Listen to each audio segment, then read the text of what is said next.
교회에서 오랫동안 신앙생활을 어릴 때부터 겪으신 분들은 아마 하나의 그 교회 문화를 기억하실 거예요. 새벽송이라는 것이 우리가 있었죠. 크리스마스 때 우리가 많이 했던 거잖아요. 원래는 이제 영국에서 이 크리스마스 캐롤을 서로 집집마다 돌아다니면서 부르면서 그런 분위기를 만드는 그 풍습이 이제 교회적으로 우리에게 적용이 돼서 접목이 된 거죠. 그래서 우리가 크리스마스 이브 때 이렇게 각 교회 성도들 집을 이렇게 돌면서 새벽송을 했던 추억이 아마 있으신 분들도 많을 겁니다. 저도 그 당사자였고요. 지금은 이제 뭐 여러 가지 지역 주민들께 민폐가 되기 때문에 좀 어려운데, 그럼에도 뭐 한 20년 전만 해도요, 우리는 그런 것을 실제 하기도 했죠. 심지어는 어떤 때는 막 눈이 엄청 내려서 막 발이 푹푹 빠지는 그런 날임에도 그 시린 발을 그냥 꾹꾹 등에 메고 또는 참으면서 이 교회 봉고차를 타고 이렇게 성도들 집을 다니면서 이렇게 새벽송을 하고, 또 그렇게 새벽 늦게까지 마친 후에는 이제 교회로 돌아오면 이제 권사님이나 집사님들이 아주 따끈한 이 떡만둣국 이런 거 해가지고 딱 주시니까 거의 뭐 이건 죽어도 여한이 없다 싶을 정도의 그 황홀함으로 크리스마스를 보냈던 기억이 있습니다. 그래서 그런 좋은 문화가 저도 이제 생각이 났는데요. 제가 그 새벽송이라는 문화를 사실 철없을 때부터 저는 했기 때문에 그냥 할 거 없으니까 심심하니까 형 누나들 따라서 저는 했지만, 나중에 좀 커서 돌이켜 보니까요, 그렇게 내 온 몸으로 그 공동체와 함께 크리스마스 이브를 함께 보내면서 또 성도들과 함께 예수님의 탄생을 우리가 노래했던 그것이 나름 성탄의 의미가 뭔지를 한 번 더 생각하게 해주고, 성탄이 어떻게 기뻐해야 되는 거지라는 것을 좀 이렇게 되새길 수 있도록 하는 그런 좋은 양분이 되더라는 것을 제가 느꼈습니다.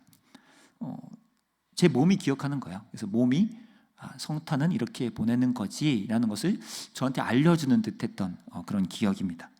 이렇게 이제 몸의 기억 또는 몸의 활동이 우리의 신앙에 좀 도움이 되는 경우가 종종 있거든요.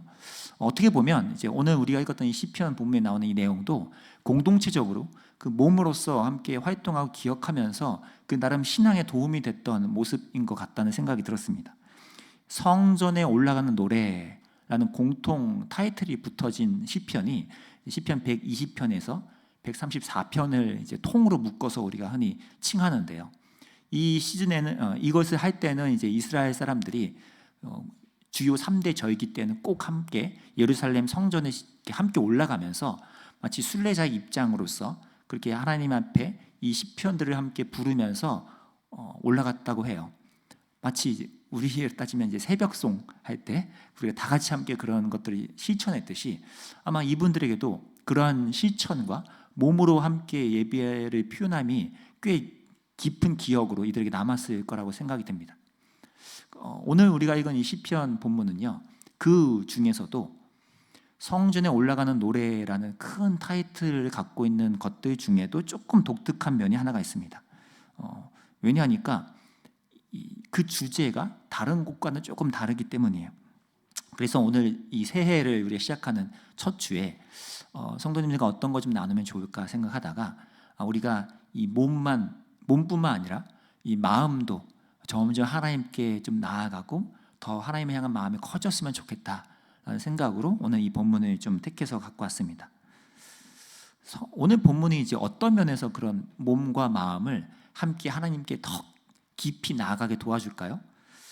독특한 건 오늘 시작점에서부터 좀 독특합니다. 함께 공동체가 성전을 올라감에도 불구하고 그 노래의 제목, 노래의 가사죠. 노래 내용이 조금은 침울하게 느껴질 수 있을 법하게 시작하기 때문이에요.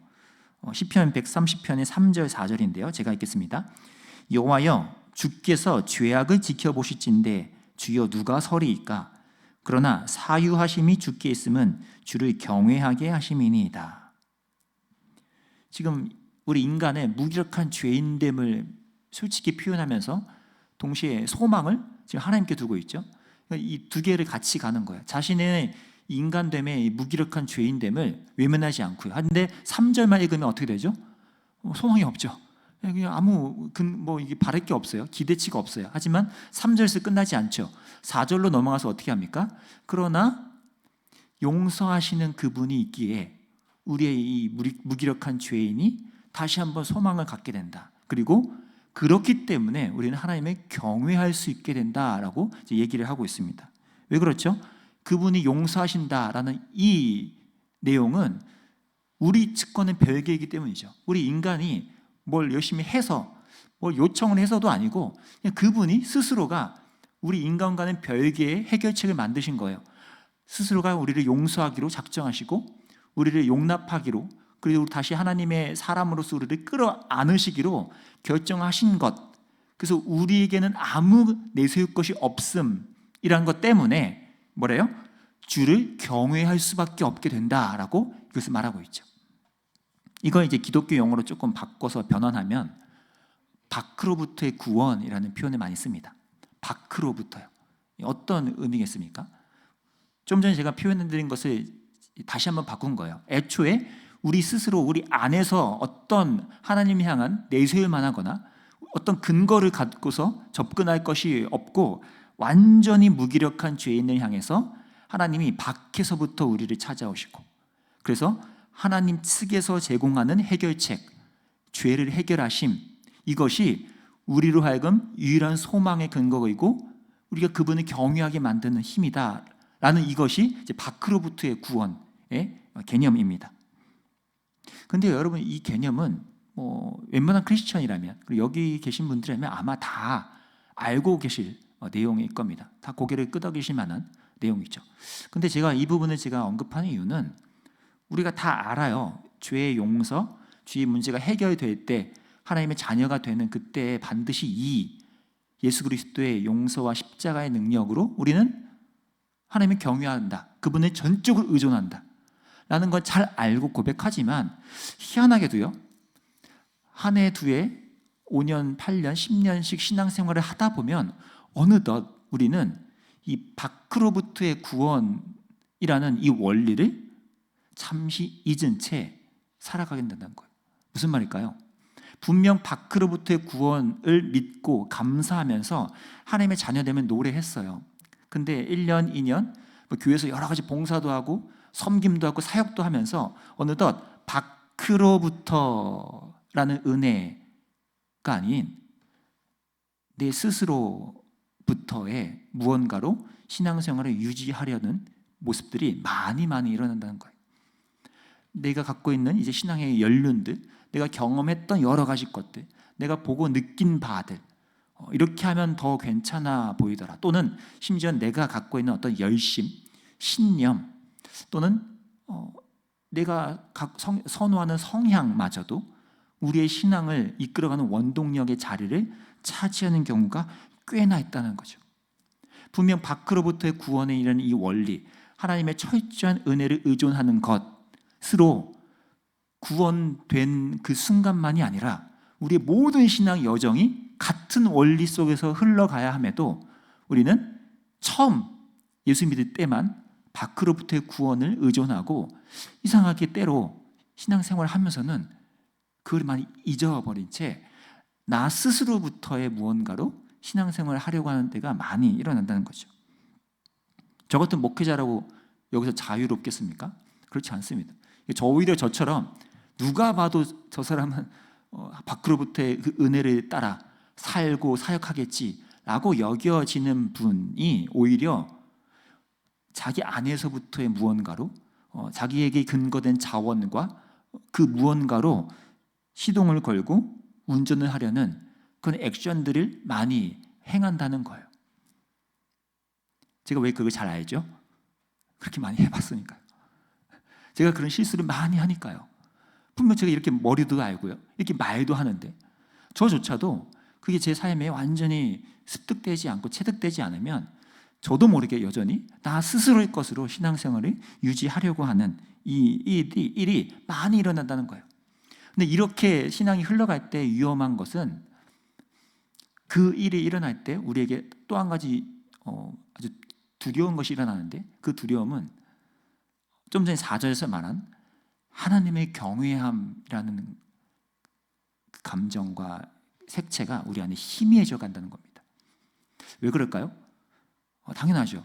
나 스스로의 것으로 신앙생활을 유지할 만하다고 느껴지니까요. 더 이상 하나님을 향한 경외함은 예전만큼 진하지 않은 거예요. 그냥 내가 하던 대로 쭉 해도 그렇게 티도 안 나고 그냥 웬만큼 신앙생활 하는 것처럼 보여지니까요. 그래서 주를 경외함이라는 이 두터운 믿음은 생각보다 많이 옅어지고 내 삶에서 무겁게 느껴지지 않는다는 거죠. 여전히 우리는 또 나에게서 답을 찾으려 하니까요. 이러한 우리의 습성을 잘 알았던 시편 기자여서인지요, 오늘 시편 기자는 그 대비책을 우리에게 제시해 줍니다. 그게 오늘 본문의 5절 6절인데요. 5절 6절 우리 한번 다 같이 읽어볼까요? 5절 6절 읽겠습니다. 시작. 나 곧 내 영혼은 여호와를 기다리며 나는 주의 말씀을 바라는도다. 파수꾼이 아침을 기다림보다 내 영혼이 주를 더 기다리나니 참으로 파수꾼이 아침을 기다림보다 더하도다. 여기 기다리다라는 단어가 계속 나오는데, 이 단어는 단순히 그냥 어디 가만히 앉아서 멀뚱멀뚱 기다린다는 이런 소극적, 수동적인 태도가 아니고요, 굉장히 적극적으로 아주 무겁고도 단단한 소망의 닻을 어딘가에 내린 채 뭔가 열망하며 기다린다는 뜻입니다. 그래서 다른 구약 성경에서는 이거를 막 눈에 불을 켜고 열망하는 태도로서 표현되기도 합니다. 굉장히 적극적인 기다림이라는 거예요. 그래서인지요, 이 눈에 불을 켜고 열망한다는 이런 이미지 때문인지 이 시편 기자는 그 하나의 예시로 지금 파수꾼이라는 존재를 예시로 꺼내듭니다. 파수꾼만큼이나 이제 눈에 불을 켜고 있는 사람이 없을 것 같잖아요. 근데요, 여러분 생각을 해보세요. 어두운 밤을 지나면서 이 파수꾼은 가장 열망하며 기다리는 게 뭘까요? 뭐 어떤 침입자 하나 걸려봐라, 내가 눈에 불이 켜고 있으니까 한번 걸려봐라, 뭐 이런 걸 열망하면서 기다릴까요? 아니요. 아마 이제 군대 경험하셔서 경계 근무나 보초를 서보신 분들은 이 답을 이미 알고 계실 겁니다. 가장 열망하며 기다리는 것, 그것은 아침이 오는 겁니다. 네. 아침이 오는 거예요. 그러니까 파수꾼이요, 그럼 지금 어디에 소망을 두고 있는 거죠?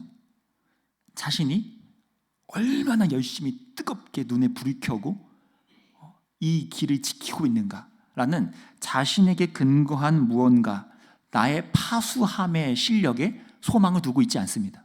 뭐에 소망을 두고 있습니까?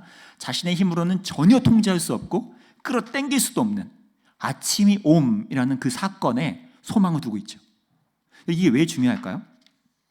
시편 기자가 지금 파수꾼의 아침 기다림과 빗대어서 표현한 이유가 뭘까요? 파수꾼이 좀 전에 말한 것처럼 자신의 열망, 열심, 노하우, 실력에 근거하지 않고 그 무언가, 내 손으로는 통제할 수 없는 거에 소망을 두고 있다는 이 사실은 이 시편에서 강조하는 핵심이기 때문입니다. 이 부분을 유진 피터슨이라는 그 분이 아주 명쾌하게 설명하는 부분이 있어서 제가 갖고 왔습니다.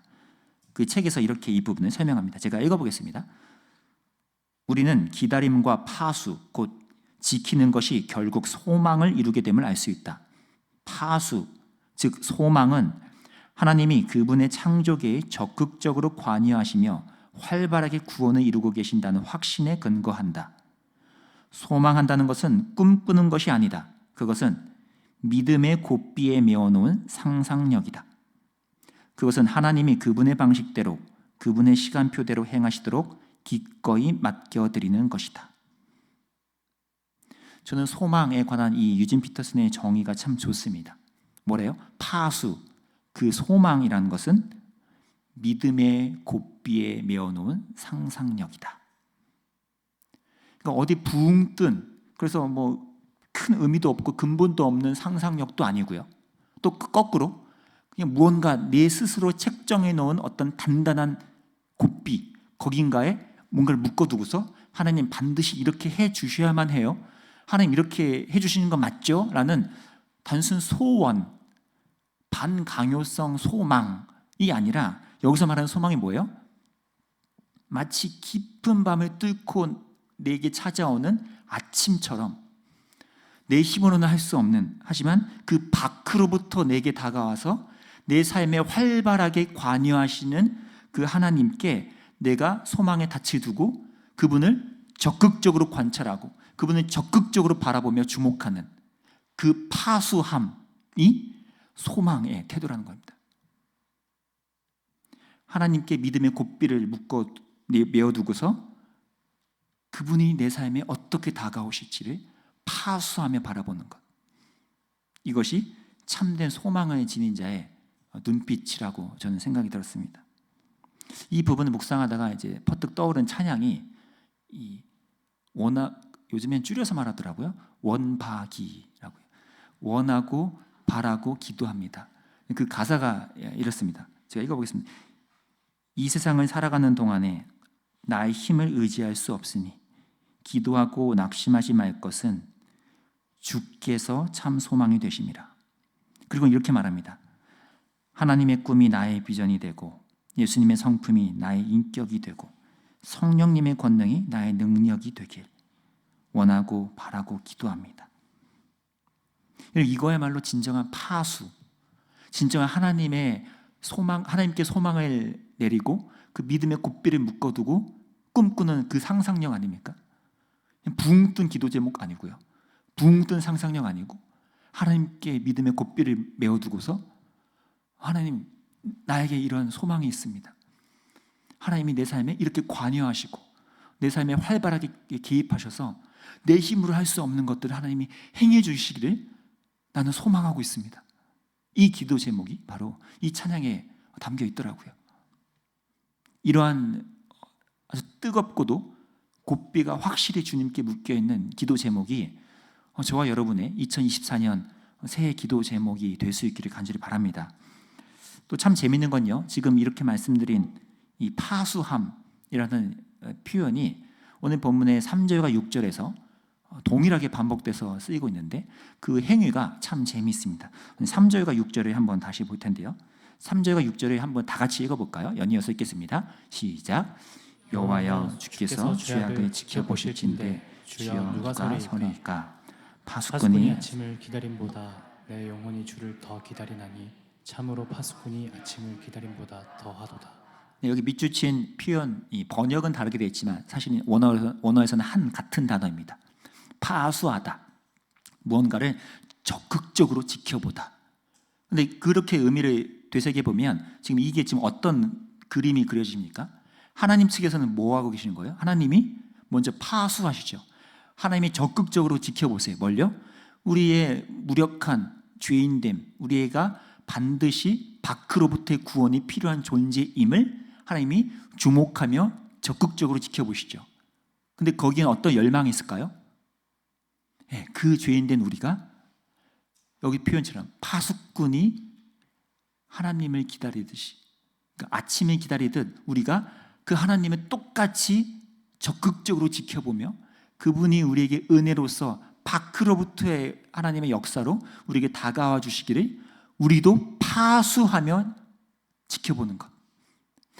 이 두 파수자들의 만남이 있는 현장에서 지금 하나님이 주시는 소망이 우리 성도에게 전이 되고 그 소망으로 또 성도는 하나님을 갈망하게 되고 있는 것입니다.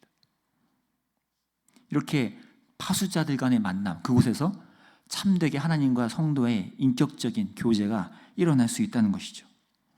그렇게 파수자들 간에 하나님과 성도 간의 인격적인 교제가 일어나는 모습을 바로 그 다음 시편 131편에서 묘사하고 있습니다. 제가 1절 2절을 읽겠습니다. 여호와여 내 마음이 교만하지 아니하고 내 눈이 오만하지 아니하오며 내가 큰 일과 감당하지 못할 놀라운 일을 하려고 힘쓰지 아니하나이다. 실로 내가 내 영혼으로 고요하고 평온하게 하기를 젖된 아이가 그의 어머니 품에 있음 같게 하였나니 내 영혼이 젖된 아이와 같도다. 지금 이 시편 기자가 내 마음과 눈이 교만하지 않고 이렇게 겸손합니다 라고 말할 수 있는 그 힘이, 그 원동력이 어디서 올까요? 이렇게 다짐한다고 되지 않잖아요. 어디서 오죠? 좀 전에 본 130편의 그 내용이죠. 하나님이 성도들을 파수하시며 적극적으로 지켜보시고 우리가 하나님을 동일하게 간절히 소망하며 하나님께 나아오기를 기다리듯이 우리가 그 하나님만을 소망하며 다른 어떤 것에 근거하지 않고 하나님이 내 삶을 책임져 주시고 지켜주심을 나도 바라면서 나도 간절히 소망하면서 나아갈 때 우리는 저절로 이 131편의 고백, 내가 교만하지 않습니다. 나는 그저 젖된 아이처럼 하나님 안에서 만족합니다. 라는 고백이 절로 나올 수 있다는 거죠. 내가 아무리 다짐하고 내가 교만하지 않을게요, 오만하지 않겠습니다 라고 해서 되는 것이 아니라, 다시 말해 내 스스로가 결단해서 내 스스로가 그렇지 않겠습니다 라고 해서 되는 것이 아니라 130편에서 말한 이 밖으로부터 오는 하나님의 철저한 은혜를 여전히 내가 파수꾼처럼 소망하고 열렬히 지켜보고 이 밤을 뚫고 오는 아침을 목말라하듯이 기다릴 때, 거기서 우리는 이 131편의 겸손한 고백이 우리 안에 생겨날 수 있다는 거죠. 그 안에서 우리는 하나님과의 참된 교제를 누리게 됩니다.